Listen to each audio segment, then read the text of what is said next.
शाम के समय भगवान बलदाऊ भैया के साथ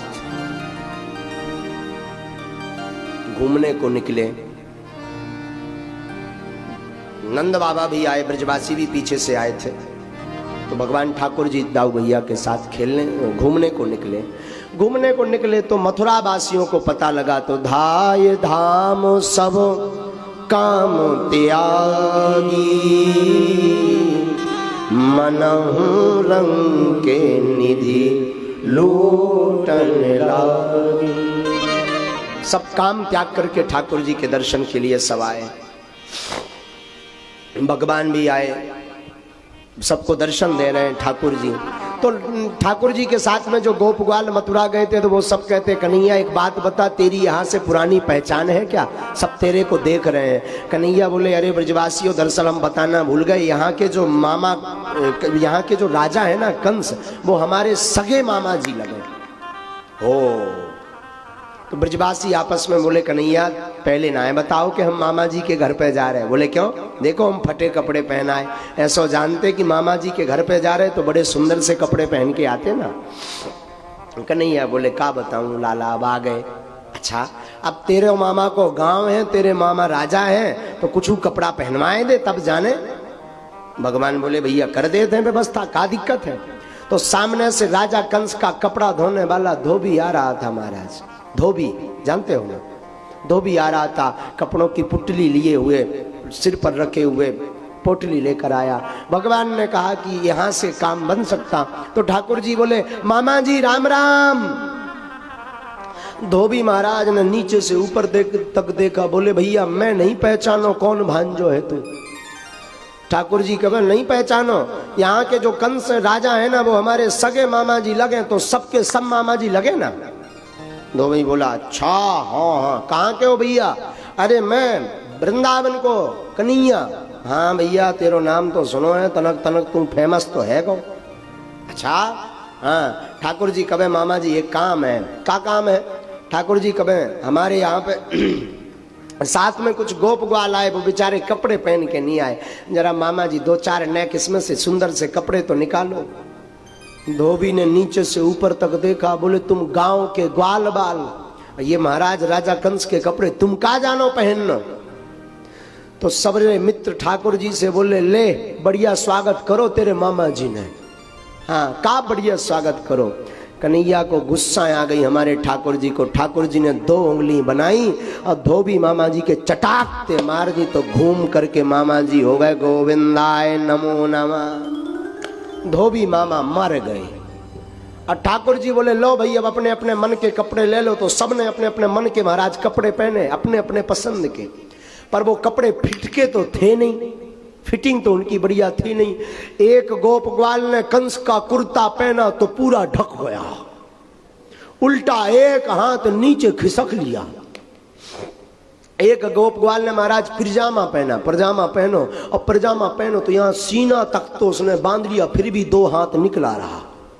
लंबा लंबा पिजामा, लंबा लंबा कुर्ता।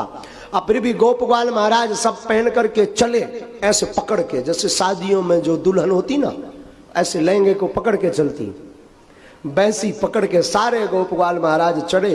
और जैसे ही चले तो कुछ दूर गए तो सब पीछे की तरफ देखे, बोले कन्हैया रुको। ठाकुर जी कब का भयो? अब का भयो? बोले महाराज तेरो मित्र कम झाड़ूदार ज्यादा नजर आ रहे हैं हम सब। कन्हैया कब क्यों? जरा पीछे देखो। पीछे देखा, सबके इतने इतने कपड़े लटक रहे थे, एकदम पोंछा लगता जा रहा था रोड पर। ठाकुर जी कहे भाई चिंता मत करो, कुछ उपाय करेंगे। क्या? इतने में दर्जी, दर्जी जानो नामदेव दर्जी जो कपड़ा सीमे, उसका मकान आ गया। ठाकुर जी कहे यहीं पे व्यवस्था बनती है। दर्जी मामा को, मामा जी राम राम। दर्जी मामा बोले भैया राम राम। दर्जी मामा नेक हमारे ये मित्रन के कपड़े बड़े बड़े हो गए, जाको फिट फाट तो कर दो। दर्जी मामा कहे लाओ। दर्जी मामा ने साफ फिट फाट करके महाराज कस के दे दिए। ठाकुर जी बोले दर्जी मामा थे, मामा जी तो को मैं दक्षिणा का दे हो। दर्जी मामा ने मन में सोची धोबी मामा को देख ली का दक्षिणा दई, और कहीं वो लेवल की इन्होंने हमको दक्षिणा दे दी तो बाल बच्चे भूखों मर जाएंगे, बीनड़ी घर बारी रोती हुई मरेगी। दर्जी मामा बोले हाथ जोड़ के कछु ना चाहिए, बस आशीर्वाद बना रहे यही बहुत है। भगवान ने आशीर्वाद दिया, जाओ खूब फूलो और फलो। और महाराज आज तक दर्जी को वो आशीर्वाद काम दे रहा। दर्जी मामा फूल भी रहे और फल भी रहे। 2 रुपया का रेशम का गिट्टा और 500 रुपया में शर्ट सी रहे। अब दूल्हे राजा का कोट आ जाए तो 5000 के पहले नहीं रसीद कटती है। ये ठाकुर जी का ही तो आशीर्वाद है।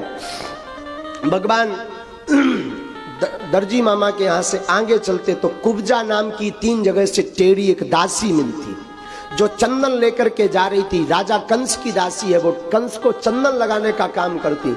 भगवान ने देखा तो भगवान कुब्जा नाम की दासी को देखकर, जब कुब्जा दासी आगे तक निकल गई तो भगवान बोले, अरे ओ सुंदरी। कुब्जा ने सोचा किसी ने हमें बुलाया, पीछे मुड़ के देखा, महाराज हमें बुलायो का? भगवान बोले हाँ। उसने नीचे से ऊपर तक देखा, मैं कहां से सुंदरी नजर आ रही?